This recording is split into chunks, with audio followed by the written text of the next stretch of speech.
All right, there you go. Texans lose to the Jets 21-13.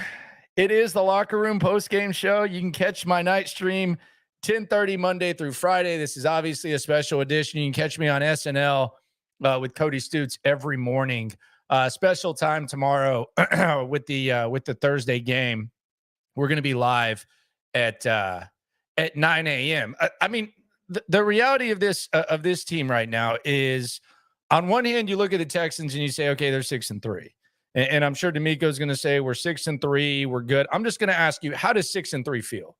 Because obviously you are what your record is and blah, blah, blah. They're a 6-3 team and no one's going to apologize for that. But the Texans right now, like, they're better than the other teams in the AFC South. Congratulations. That's great. That's awesome. Division champs, all that. We've lived that. But with this offensive line, this team is not – it's very, very, very, very, very, very, very hard to imagine that this team with this offensive line is going to reach the goals that they say that they want to reach. And it seems damn near impossible for the Texans to do that with this offensive line. It's very, very hard to imagine them succeeding with this offensive line. And I think it's actually a number of things with this offensive line. I think schematically they're running plays like their offensive line doesn't suck. And DeMeco Ryans is going up to the podium and he's talking like the offensive line doesn't suck. Like, go back and watch DeMeco Ryans' press conference where he's basically saying, I want to focus on the positives about Kenyon Green. I want to focus on the positives about this offensive line. I would love to hear what those positives are after tonight, because they damn near got CJ Stroud killed. He's a shell of himself right now. You look at CJ Stroud on the sidelines, that's not the same guy. We saw him throw his helmet a couple of weeks ago in Green Bay. We don't see CJ Stroud throw his helmet. And I think they were up 3 at that point. So CJ Stroud's spirit has been crushed. The offensive line can't block for whatever reason. And this is a real question that I have when it comes to this DeMeco Ryans thing.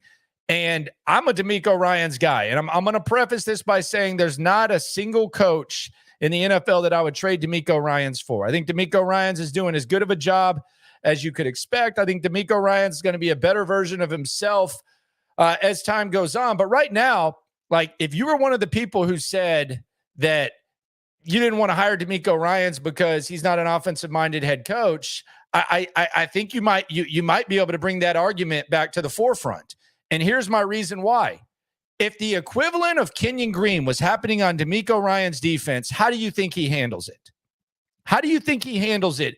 If the equivalent of what we've seen from Kenyon Green was happening on the defense, do you think Kenyon Green starts today? And this is in hindsight. People have wanted Kenyon Green benched for 2 weeks. Now, right now, you can say he's your backup left guard. He can't even be that at this point. And the other question I have, and I'm almost scared to hear the answer to this, is if Kenyon Green hadn't gotten hurt, does he even get taken out of the game? Nobody's going to act like Kendrick Green is a future All-Pro. He was clearly better than Kenyon Green. Kenyon Green allowed 2 sacks in the first quarter. Kenyon Green started the game. Kenyon Green damn near got CJ Stroud hurt. We saw CJ Stroud rolling around on the turf twice today. If the equivalent, my 2 questions for you, put it in the chat. Super chats go to the front. We'll hear from DeMeco Ryans. We'll hear from CJ Stroud. There's 2 questions I have about this offensive line. Number 1, if the equivalent of Kenyon Green was happening on DeMeco Ryans' defense, what happens? And number 2, was Kenyon Green going to be benched if he hadn't gotten hurt? I think that's a fair question. CJ Stroud missed a bunch of open receivers. He missed Mechie on the touchdown. He wasn't as accurate as he usually is. My question is, what do you want him to do? What do you want him to do? Do I think CJ Stroud was good? No. I said this earlier in the week, and this is the reality of the situation. And I don't necessarily think it's fair to CJ Stroud. But it's not about limiting pressure up front. That crap is not happening, okay? We've seen this offensive line enough to know that's not happening. They're not going to protect at an elite level. That's not going to happen. Not against a good team. It's not happening. Not against a good defense. It's not happening. Right now, it's on CJ Stroud to handle the pressure. Last week, it looked good. He got pressured the most in his entire career last week. I know we look at the Green Bay game. He got more pressure last week than he did in the Green Bay game. He got sacked 8 times today. It could have been more if he hadn't extended plays with his feet. I actually thought he did a good job extending plays and using his legs. He had over 50 yards rushing today. But this is about how CJ handles pressure. This offensive line ain't going to limit pressure. The other thing is this. I know there's a lot of people asking for it. Damn it, Bobby. You say that one more time, Hank. Damn it, Bobby. If you know that your offensive line sucks, start acting like it. Quit mansplaining. Quit sitting there cherry picking. Quit gaslighting people about the offensive line. We're not dumb. We're not dumb. This offensive line is not good. Start calling the offense like that's the case. Unless you just want to be dependent on CJ Stroud. Because right now, you have a really good defense that can keep you in games. And they actually held up about as long as you could expect them to. And you're basically asking CJ Stroud, please save my butt. Nico Collins is going to come back. That's great. Jared Patterson's going to come back. He's probably going to be your starting left guard, or Kendrick Green. That's great. But at this point, CJ Stroud just has to handle pressure. It's awful. It's awful. What can be done about the Texans offense? That's the question of the day. Let's go to the supers. People swarm in the super chat here on the Locker Room postgame show. We'll hear what DeMeco has to say in a sec. Maybe he just wants to talk positive about the offensive line. That was his big rant this week. We're going to talk about the positives that Kenyon Green put out there. You know, this offensive line, you guys talk bad about him, but, you know, blah, blah, blah. All right, let's give me something good. Will Kunkel, Cody Stoots, y'all are out there.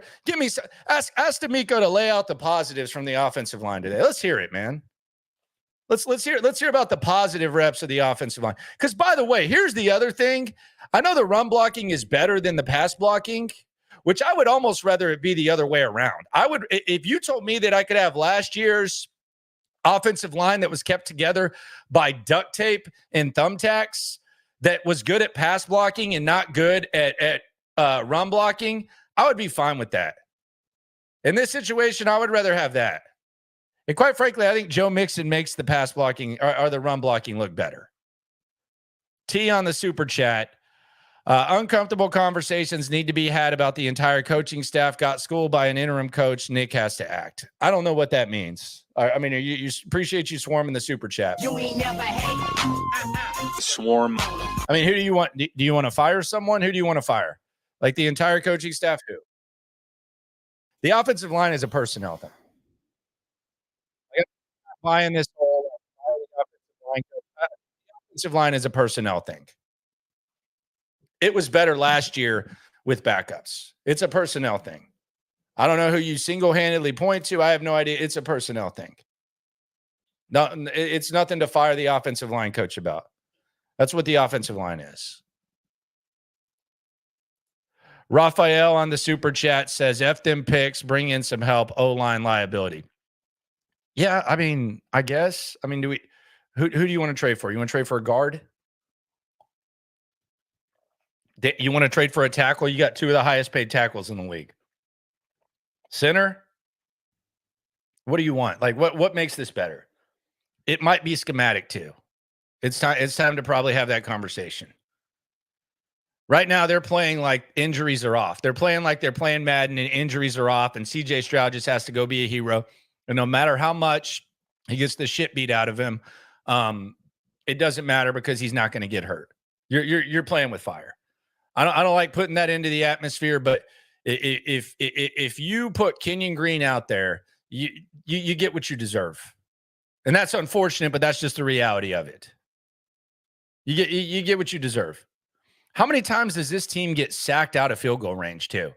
Or where the field goal is pushed back? And Fairbairn had a rough day today. One of them it got pushed back to where it was a longer field goal. We're used to it making long field goals. That's not sustainable.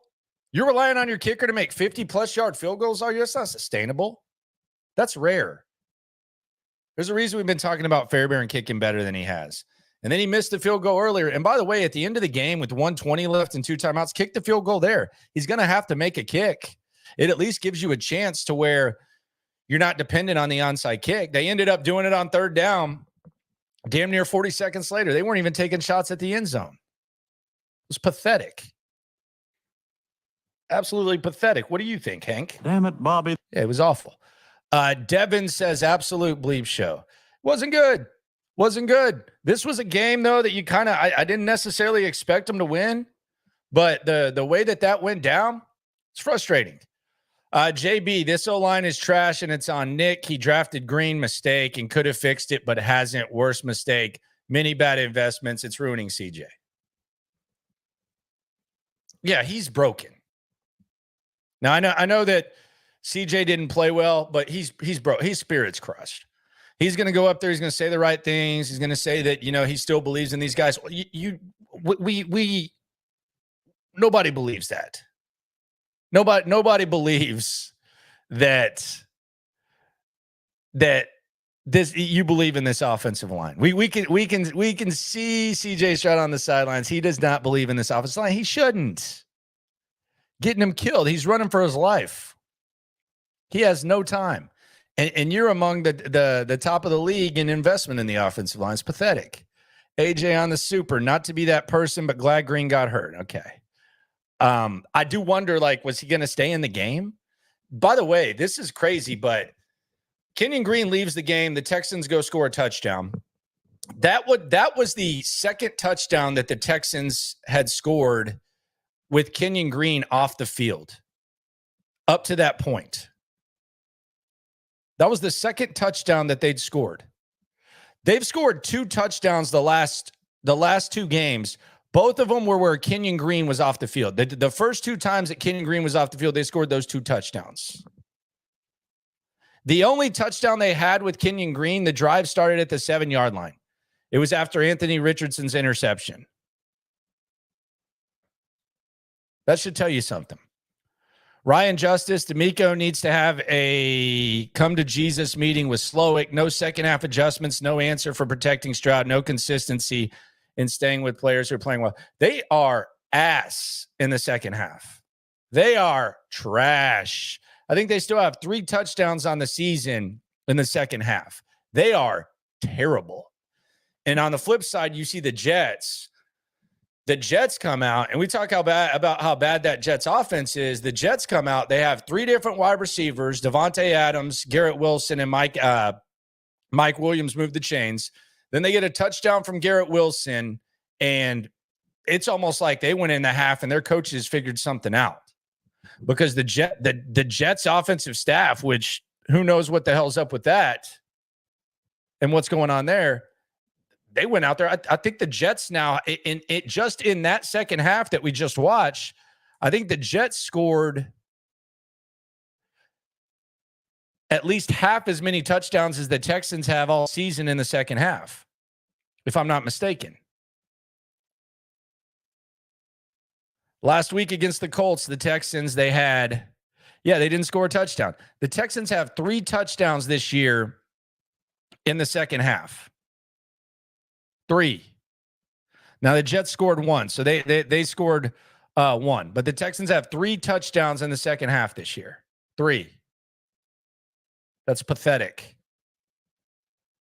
LXCID illusions. I tried telling people we will barely make it to the playoffs, get stomped in the first round. CJ is playing bad because the O-line. Jesus, that was horrible. Going to be a tough next 2 weeks.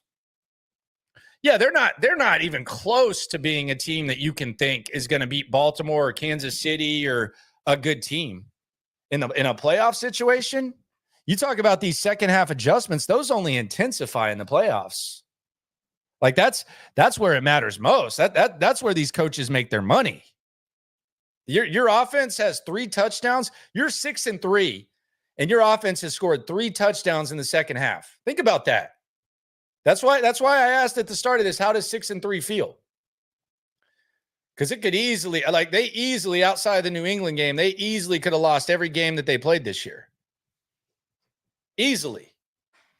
Now, good teams find ways to win. They're an okay team.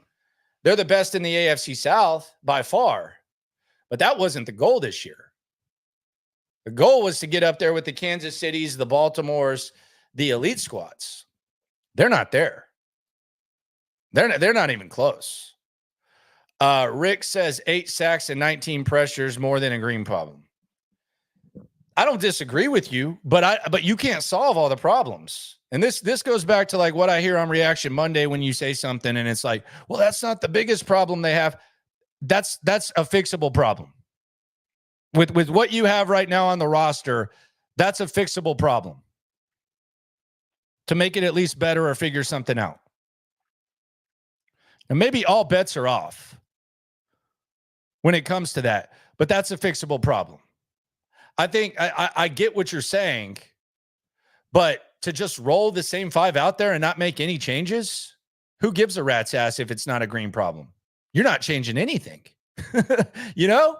Like, would DeMeco do that on his defense? I'm serious. Would DeMeco do that on his defense? Put it in the chat right now.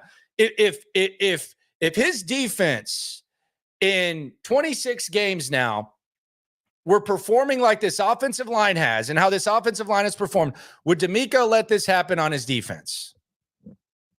You guys know the answer to that. Hell no. Absolutely effing not. He would not let that happen on his defense. At this point, I'm open to this, and I know this is going to make a lot of people gasp. I want to move Titus Howard back to guard. I want to start Blake Fisher at right tackle. I don't want to just insert guard. I want to make multiple changes. And I know Titus Howard was bad at guard last year, but at this point, the pass blocking, I think, is more important. So if you have 3 tackles out there, a guy who's played guard before, I'm willing to do it. It might be a dumpster fire, but what's the difference? What are they going to do? Allow 8 sacks and 19 pressures in a game? I'm open to it. Let's go ahead and do that. Let's get Titus back at left guard, Blake Fisher right tackle. Let's get that going. And if that doesn't work, we can go back to Titus at right tackle and we can put Jared Patterson at left guard. I'm open to it. Let's go. Big time changes. Big time changes on the offensive line. But I get what you're saying. I appreciate you, Rick. A1, shout out to you on the super. For sure going to get an O-line player, maybe a wide receiver. Talking about the trade deadline.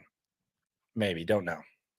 Who knows? DeMeco might go up there and say, hey, let's talk about the positives of the offensive line.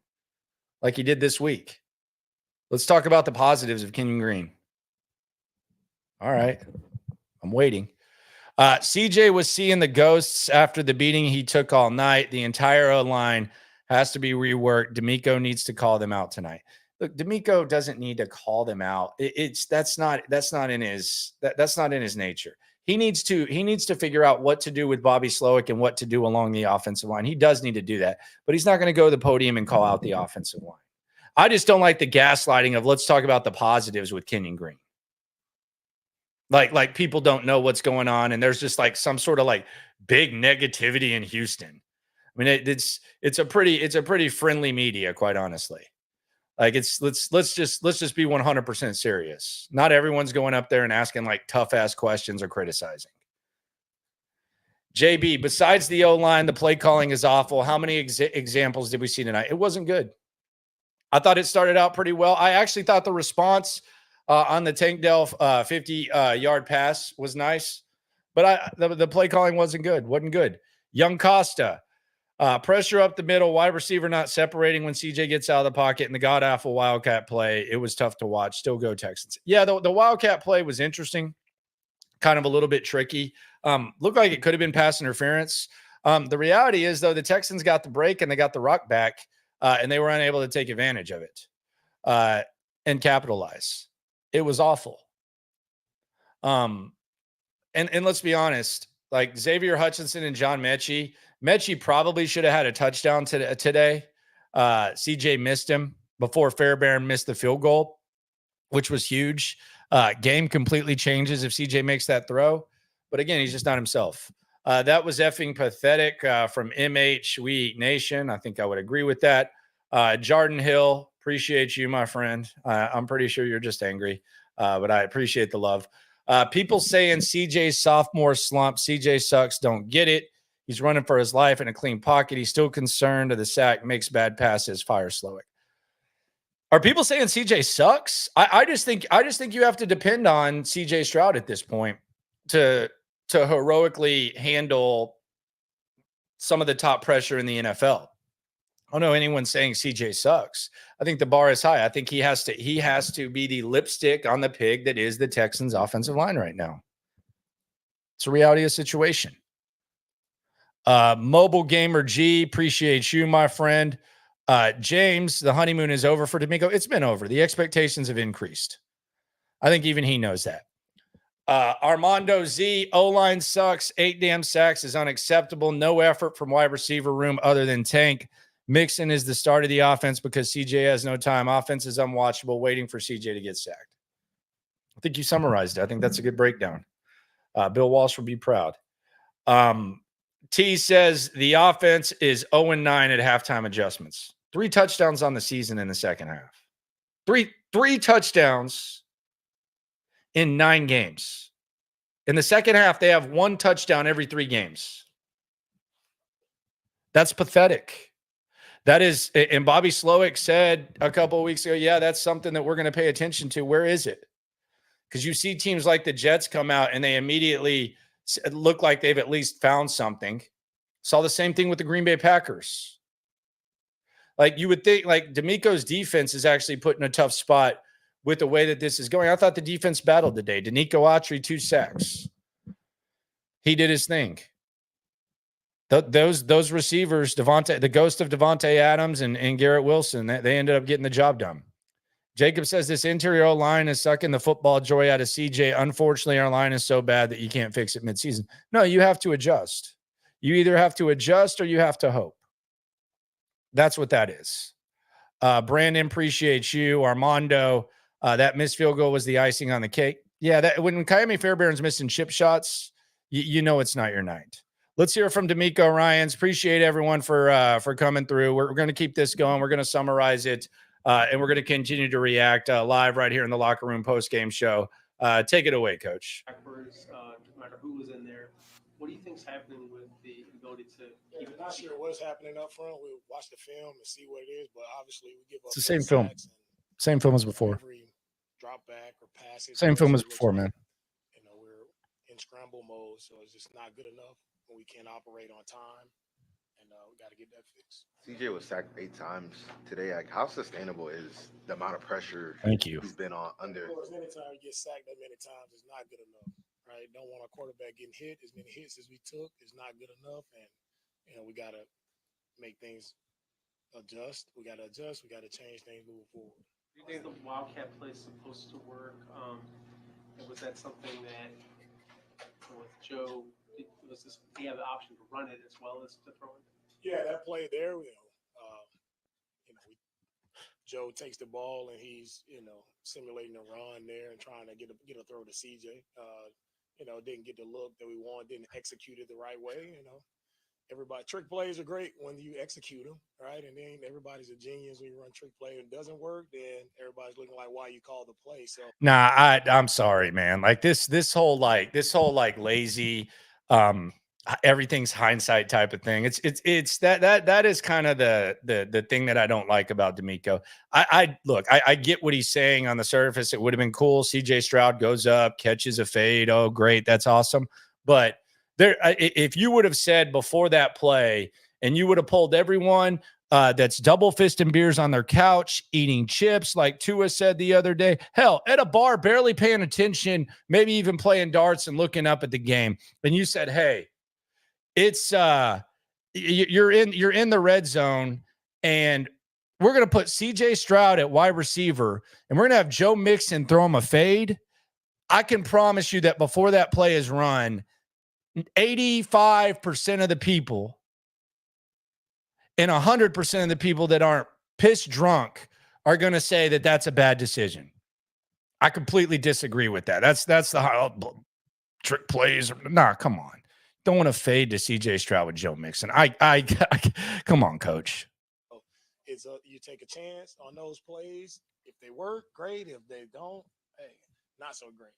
With the constant amount of pressure that CJ's under, do you think that it's starting to affect him in the pocket? There was times tonight that he missed some open throws. Yeah, just like anyone, guys. I feel like anytime you're getting pressured that much or you're getting hit is going to affect any quarterback, right? That's always the game plan defensively is try to, fluster the quarterback, and that's what they did today. Do you feel like at that moment on the 10-yard line, calling a wildcat play, like a trick play, was kind of worth the risk reward because the next play he gets sacked, and then things kind of tear from there. Yeah, I think you can take that play, guys, and make it however you want to. It's one play in the game. If we score on that play, then you guys are saying a great call. So, the play didn't work. We tried to play, it didn't work. That isn't indicative of the game. There are a lot of plays to be made. All right, we give the ball up in the red zone. All right, we missed 2 field goals. We don't tackle well. We didn't do enough good things to win the football game. So it's not just that one play. It's many plays that happened that weren't good enough in the second half. Yeah, Aaron Rodgers too on 32 yards in the first half. What was the difference in the second half? What was the defensive adjustments that didn't work in the second half? First half, we covered really well, right?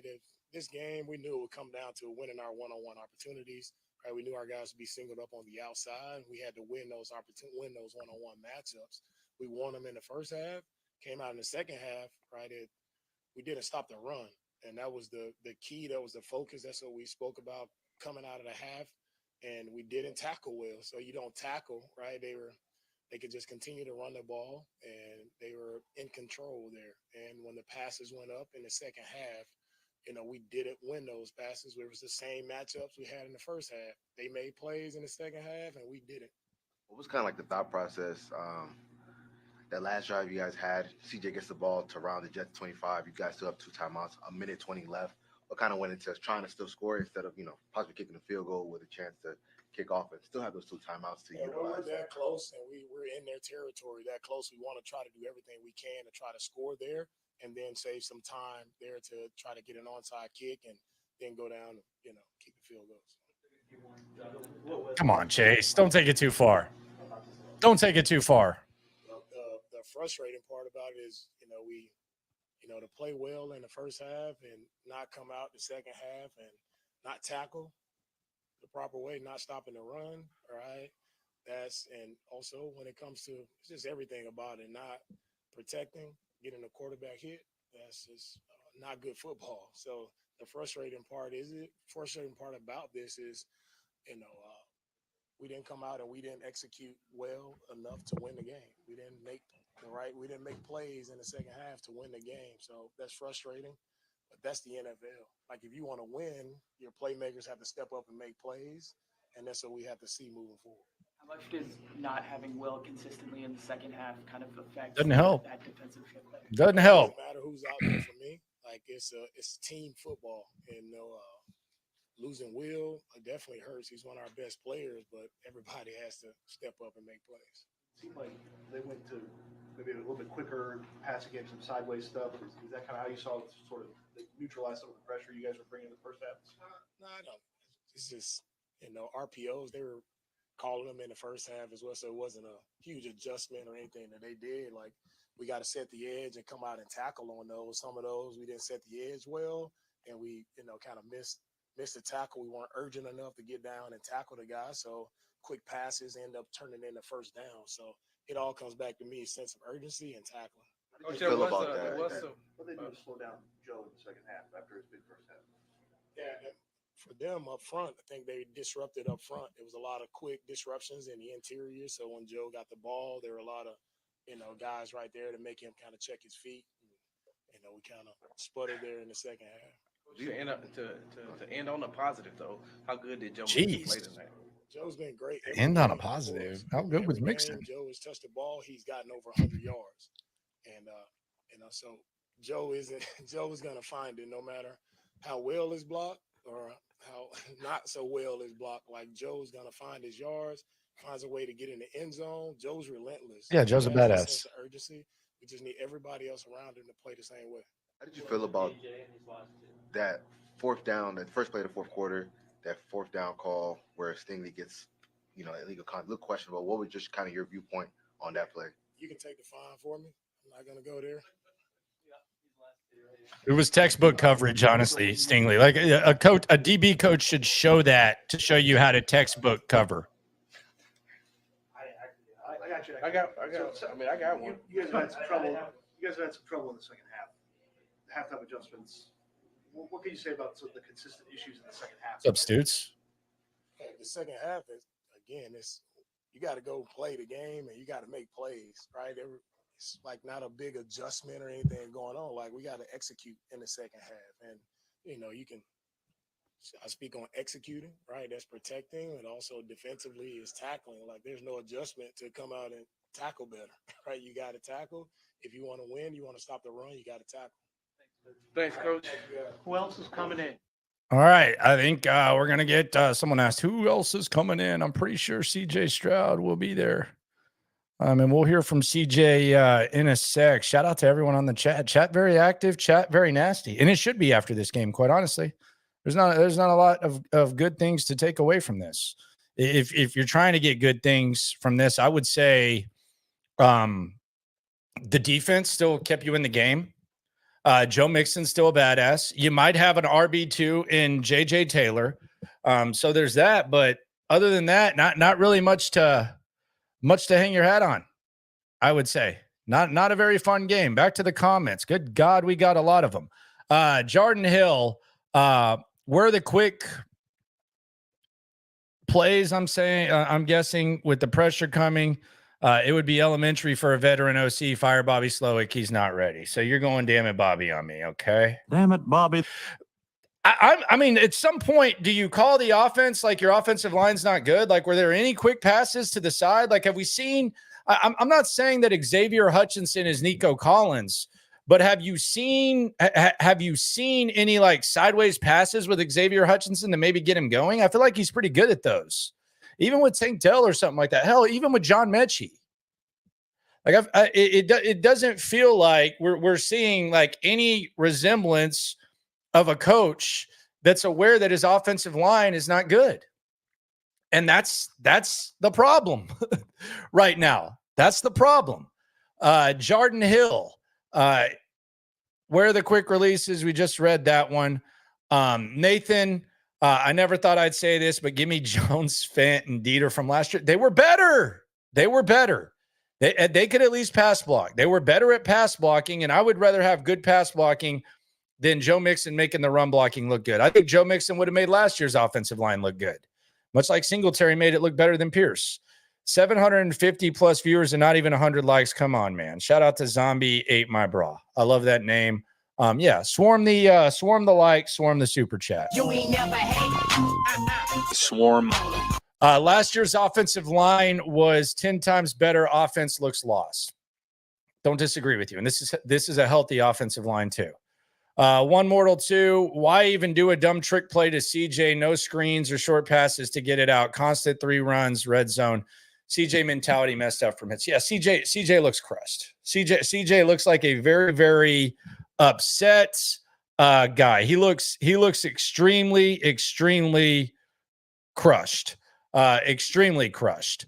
Brandon Rose says Bobby calling plays like we have a top 10 O-line. Yes, he is. He absolutely is. Raphael says, I feel like they should have rolled out more. They had more success on play action, which was not often mixed. Yeah, this is not a play action team. And it's not really a team that mixes up cadence. They don't function like a team that has a bad offensive line. Is 8 sacks a franchise record? Deshaun Watson was actually sacked 10 times against Jacksonville.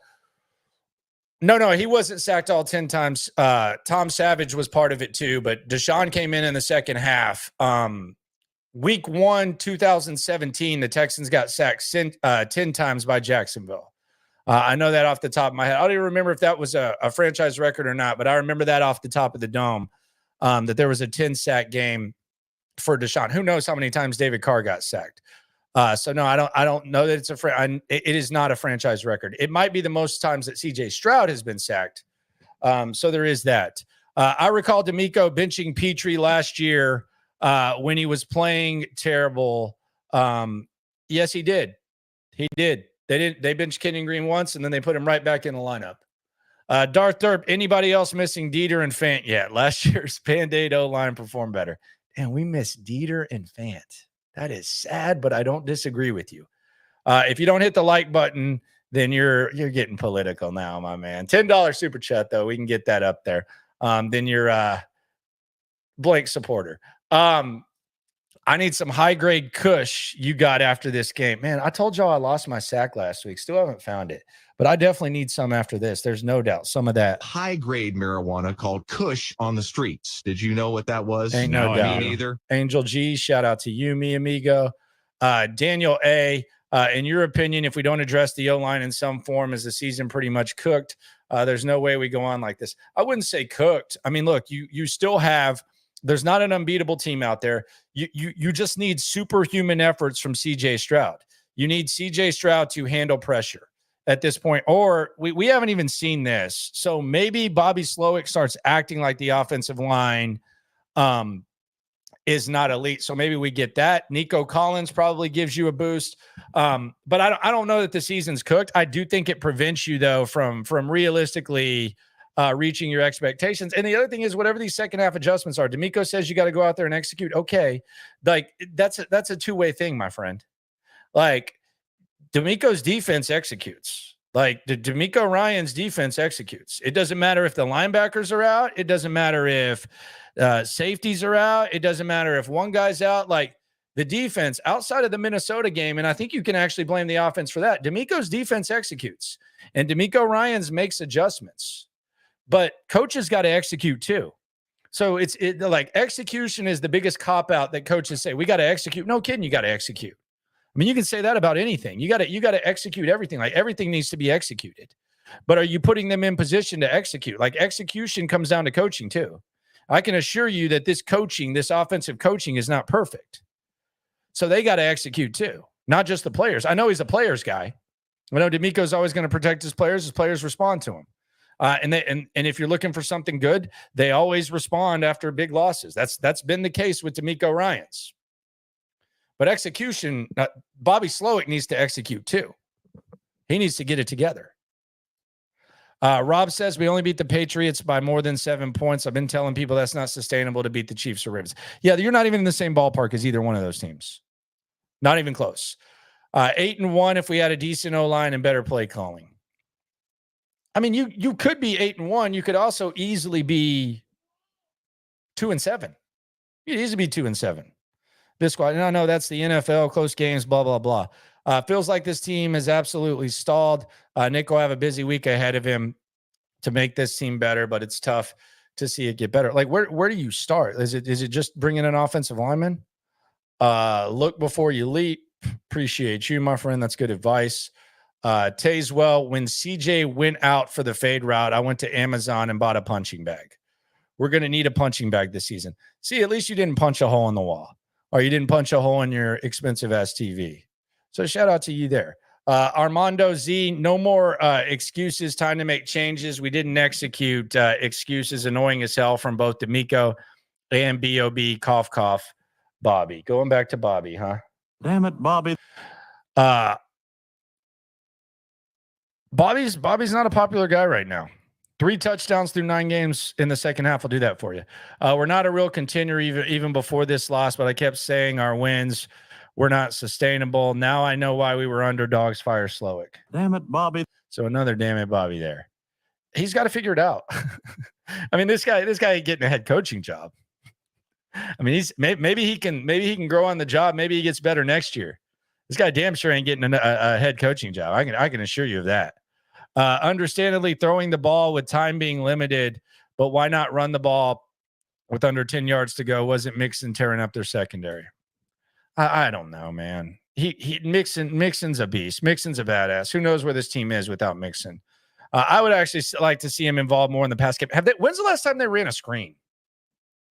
Like Joe Mixon's really, really good in the open field. Joe Mixon's like really, really good receiving. He's actually underrated. When seriously, I'm dead ass serious. I'm sure they did over the course of the game sometime. When is the last time they ran a screen? I'm dead ass serious. I've never seen in my life, like you talk about this system and we talk about, the Kubiak tree. Like, look at this. Look at what McVay does. Look at what Shanahan does. Look at what Mike McDaniel does. I feel like those coaches run screens. When's the last time the Texans ran a screen? Seriously. Like your offensive line people are foaming out the mouth against your offensive line. A lot of times the best way to counter that is a screen. Do they run screens? Like, is that allowed? How often do we see screens? Bobby chooses not to just, or they try and fails. Damn it, Bobby. Another damn it, Bobby. Ralph the Ace, good post game, Landry. Congrats on this channel and growth, man. Logging on late, but what are your thoughts on matching up with the Chiefs and the rest of the AFC? Feels far off right now. Appreciate you for joining. We're 2+ years in the mix. The full-time game though is way better. It's fun. The Chiefs are just they're gonna out scheme the Texans. Like I think with how the Chiefs offense is performing right now, it's not great, but they know how to win. Now you can say the Texans know how to win as well. They're 6-3, and I'm sure that DeMeco feels great about it. But the Chiefs right now on defense, like Steve Spagnuolo versus Bobby Slowick, like that's unfair. That's unfair. That's like Shaq in the post on Spud Webb in his prime, not Sun Shaq. That's unfair. Like Steve Spagnuolo versus Bobby Slowick, like how much does that scare you? It scares the living crap out of me. I mean, that seems extremely unfair to me. That's where we're at right now. Let's hear from the quarterback, CJ Stroud. I mean, you can tell that his spirit is crushed. I'm sure he's going to go up there. He's going to say some good things. Thanks again, Ralph. Appreciate everyone on the super. Let's hear what CJ Stroud has to show. And shout out to everyone venting in the chat. Much love, much appreciation. 10:30 nightly. For those of you that are new, be sure to subscribe. Daily Texans content on the scene, SNL collaboration with Cody Stutes, who you heard in that press conference. Probably going to hear him in this CJ press conference. We do that daily. We're in the mix. He has his channel as well. I have my channel, my night stream, 10:30. Obviously, a special edition tonight. Let's hear from CJ Stroud, fresh off 8 sacks and not the most accurate performance of his career. He feels bad that you guys are you're running for your life in his term every time. What do you think the issues are up front, and what effect does that have on the passing? Yeah, first I just want to thank my Lord and Savior Jesus Christ for this opportunity, to play on Thursday night, on Halloween, and I often, it's hard, to just sit here right now and think about what happened because you didn't watch film yet, but of course, it's you got knocked on your ass. You don't got to watch film. You got to protect your O-line. Game and get embarrassed like that is never fun. And I believe we have to be better in a lot of areas. And that starts with me. I think there's plays I got to make, throws I got to make. Times I got to sit in the pocket and just trust my guys. So I really point the finger at me and realize I got to be better as a football player. And if we want to win, this is not the recipe for it. We got to learn how to dominate and stop learning how to just go with the flow and play in the fourth quarter. Like we should be able to play good in the first half and then roll into the second. I think we got to have a better mindset as a whole. What do you feel like happened on the Wildcat play with Joe going team? Yeah, I mean, I thought, we had that play lined up. We thought it was a good look. And we got to do a better job of selling the run and, making the DB fall asleep. And, I got to find a way to maybe go just catch it. I thought I got held, or I'm not a receiver, so I don't know. But, I thought they got a couple calls that we didn't get. But at the same time, at the end of the day, man, like, we can go this call, that call. We didn't win the game, and we got embarrassed. We got kicked from point A to point Z. So we got to get a lot of things fixed. As a young quarterback, do you benefit? Do you learn anything from watching the 40-year-old man operate and how he goes about his business? Yeah, for sure. He's very in command. I can tell. He's a lot of times where you know, he's getting on the ball fast and he's telling his guys what to run, and you know, they're running it, and you know, he's a lot of trust from him and his coordinators and his coaches, and you know, that's something that I, you know, hope to build one day and be able to, you know, have that opportunity to get as, you know, good as that, not only physically but mentally as well. CJ, you talk about sitting in the pocket, and which is one of your biggest attributes. But when you're being pressured as much and being ran out of the pocket and being hit so much, how much does that take a toll on you later on in the game? Yeah, it's not easy. You know, it's like, you know, I don't even know what analogy I can use, but yeah, it's not easy. You know, that's a strong suit I think I have is being able to move minutely in the pocket, you know, having those micro movements, and then, you know, keep my eyes on the field, be able to make plays. And yeah, man, I know those guys up there are fighting, and, you know, we got to do a better job of just, you know, getting those guys in better opportunities to, you know, to block those guys. You know, there's a lot of things that need to be fixed ultimately. So, yeah, and one thing I can do is just get the ball out faster too. When something's open, I got to be able to hit it. There's times where I'm sitting back there and I'm thinking too much, and you know, I got to be able to just get it out and get it to number one if one is there, number two if two is there, and get through my progression. So, you know, it's not just on them, it's on me as well. No, it's on you because they needed to succeed. Yeah, I mean, you know, it was evident that, you know, he had to step up big time, and he made a lot of big plays for us, and you know, we got to keep that up. You know, I thought Mesh did a good job, and Rob and Hutch, but we, you know, we got to find a way to, you know, to get those guys more involved. You know, it starts with me, you know, making throws, and you know, we got to put those guys in position to win. They were winning a lot of routes. It's just, you know, we got to be able to protect too, and there's a ton of things that we can sit here and rabble about. But yeah, a lot of things can be fixed. CJ, you said during training camp when everybody was talking about the hype and saying how good you all were and coming into the season, you know, had AFC Championship, Super Bowl last record, but you were saying take it one game at a time because anything can happen. Was tonight one of those times where anything happened and, you know, this is kind of like a wake-up call? Huh? Yeah, I would say that. You know, we've had a couple wake-up calls this year.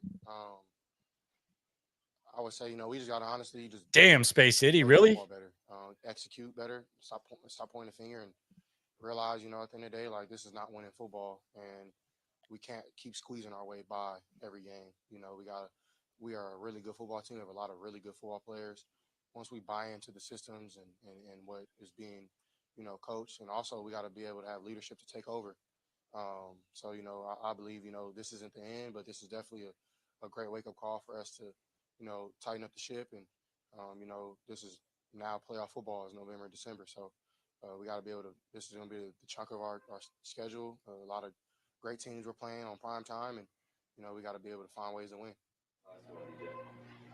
Obviously, the game just finished. From your perspective, just early impression, how do you feel like, I guess, the pass protection could get better? You know, just initial thought, how do you feel like it could get better just going into next week? You know, just play better.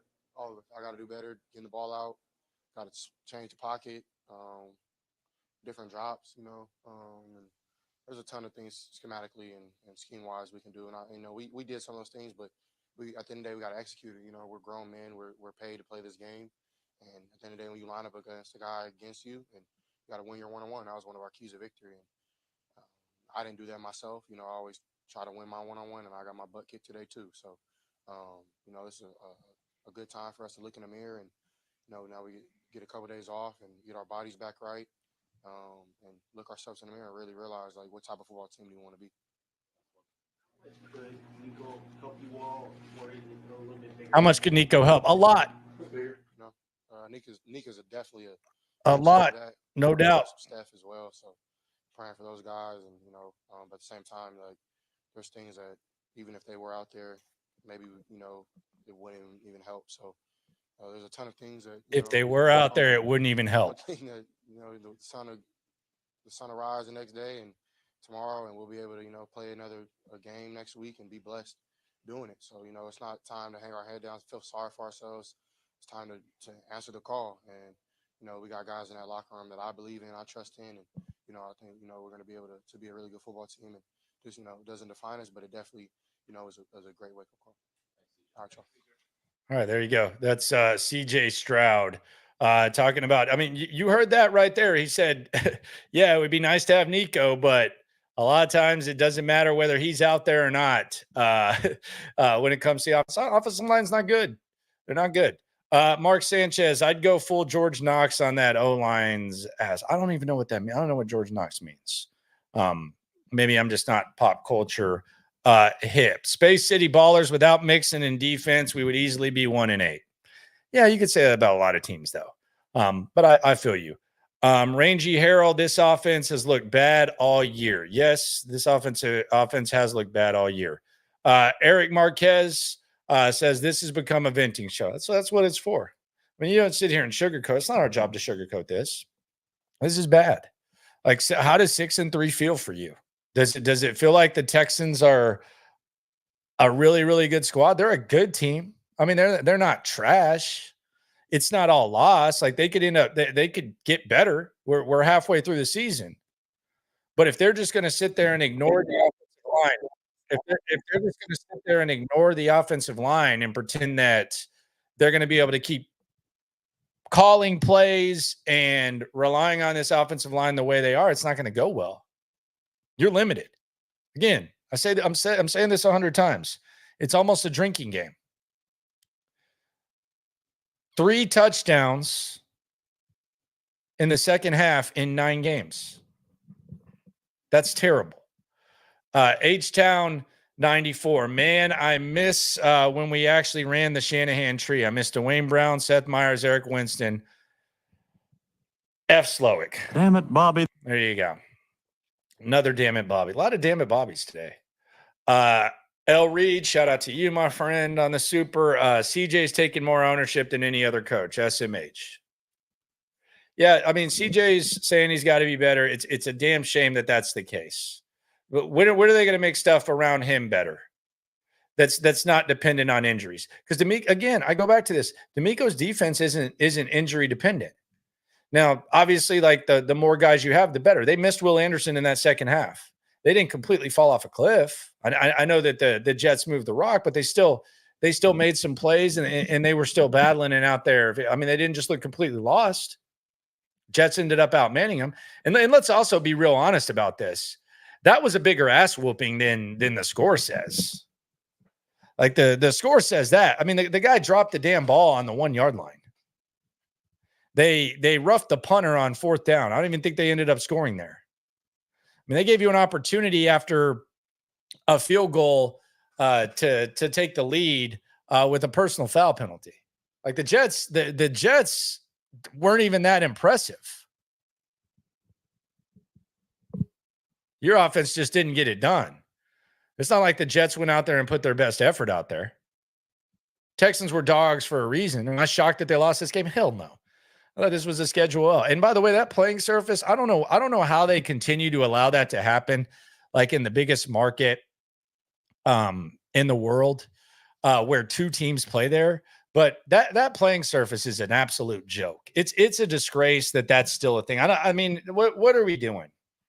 You got 2 teams, and every damn year, the Giants and Jets, no matter how crappy they are, that's about 10 primetime games combined. So I know you're making money. Like, I know these franchises are valuable. I know you can afford to address the playing surface. Why does a playing surface suck in the biggest media market in the world when you have 2 teams that share a stadium? It's a joke. Kevin Smith, CJ doesn't deserve this. Dude is a once-in-a-lifetime QB, and they're going to ruin him with this crap offensive line. A little dramatic, but I feel you. We're 6-3, but it feels like we're a 2-7 team. Could easily be 2-7. When you go through the games, you could easily be 2-7 if you're the Texans. Week 1, you beat the Colts 29-27. That was a close game. Bears 19-13. They were driving late. Minnesota kicked your ass. Jags, you beat them 24-20. That was close. Buffalo 23-20. Patriots, you beat their ass. Packers, you lost. Colts last week 23-20. Anthony Richardson benched after. And then the Jets, you could easily be 2-7. Probably say that about a lot of teams in the league, though. But you're right. It doesn't like the 6-3 doesn't feel like 6-3. Like, I think the Ravens right now, like the Ravens have the same record as you. Who do you think's better? Like Bill Parcells said, you are what your record says you are. The context of that, though, was he was saying that when they had a bad record. He wasn't saying that when they had a good record. A lot of coaches have kind of hijacked that and said you are what you are. And sure, you're in the standings, you absolutely are. But it goes back to the Jeff Van Gundy, don't ignore in victory what you wouldn't ignore in defeat.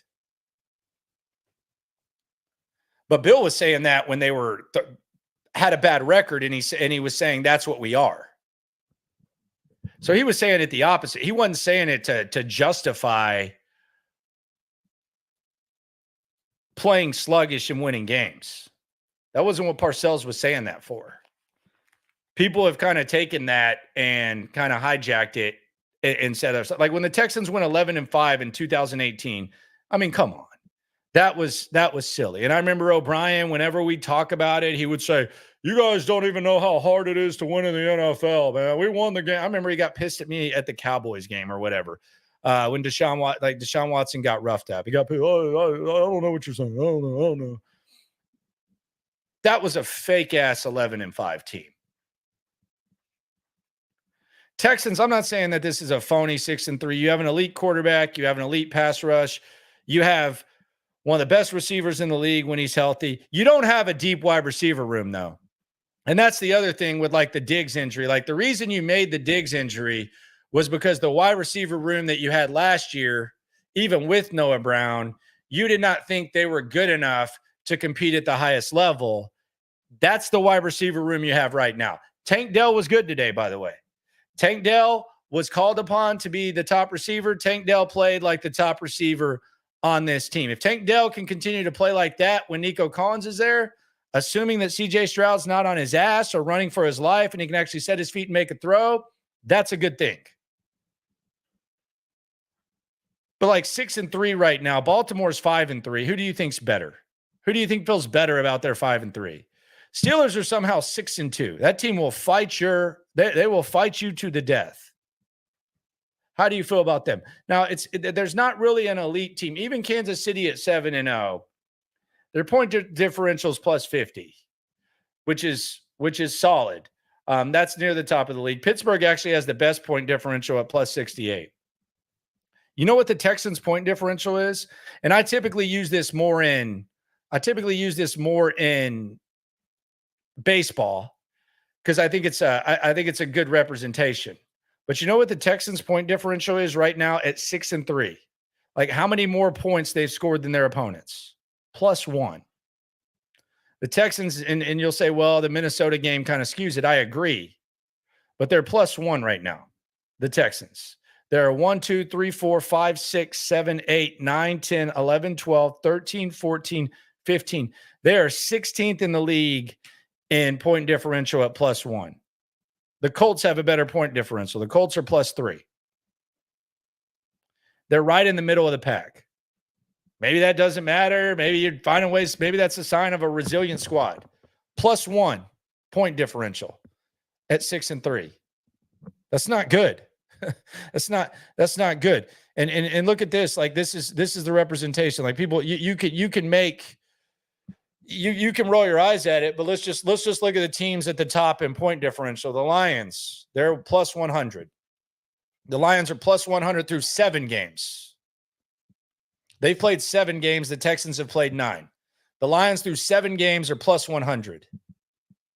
The Bills through 8, they're +84.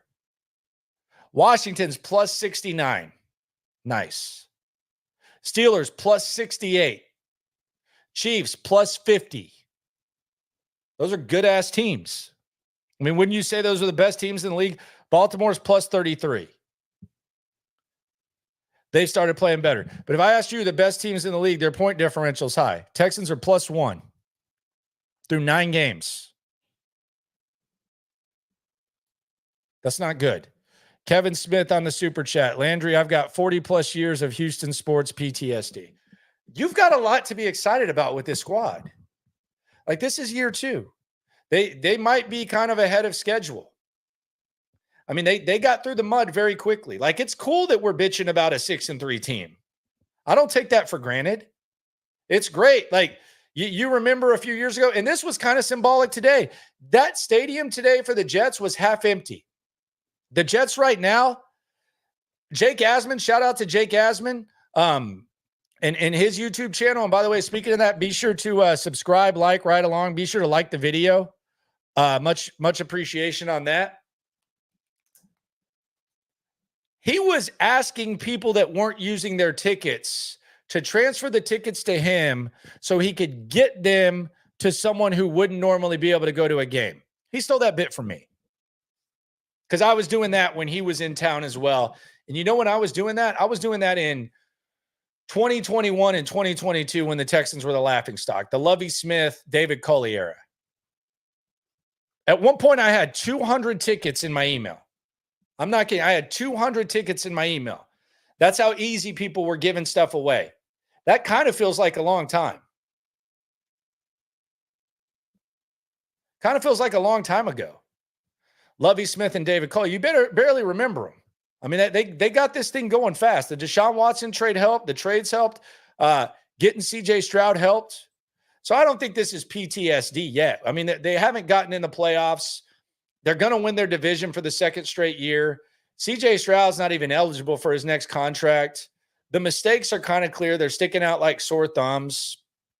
So I think you got a good team here. I think this team has a good chance of getting to where you want to get it to go. But in the short term, this offensive line is holding you back, and the way in which these guys are functioning with a poor offensive line is holding them back. They're not using what they have. They're not using the resources they have to try to make the most of the offensive line limitations.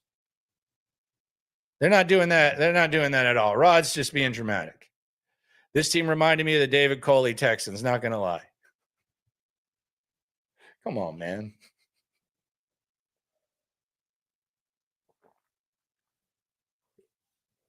Come on, man. Nick seems really bummed out. I'm real bummed out. I feel like I'm watching Kubiak's Texans. They were good, man. They were good. With good defense before Wade Phillips Mine's playoffs. Can we try a different offensive system that isn't some Tom Brady rehash, please? I don't think Tom Brady ran this offense, my friend. I don't think Tom Brady ran this offense, mi amigo. At all. The way you feel about MetLife Stadium being horrible, that's how I feel about Slowick calling offense for the Texans. Damn it, Bobby. Okay. I think the Panthers have a better offensive line than the Texans. That's just harsh. We still got a lot to get into. We got a lot of questions to ask about this Texans team. What can be done about the Texans offense? Is DeMeco Ryans the limitations that a defensive coach shows? Are those kind of shining through? And in CJ Stroud, how much blame does he deserve? Appreciate everyone for coming through. Night stream again. If you're new to the channel, please subscribe. If you ride with me, keep riding with me. We're gonna go live 10:30 nightly. SNL tomorrow 9:00. Reaction Monday/Friday 9:00. Cody Stutes live from New York. We got you covered. If there's anything that we didn't get into here, I can promise you the prep process has already begun. Cody Stutes is getting sound from the locker room, so we'll have those best sounds, and we will react tomorrow. We get to sleep on it. Is that sometimes it feels a little bit different when you get to sleep on it. Sometimes you wake up even more pissed off than you were. That's the beauty of football. That's why football's king. It's a week-long battle. This one's a little different. It's a little different. Not a great schedule thing going on with the Texans. That's for damn sure.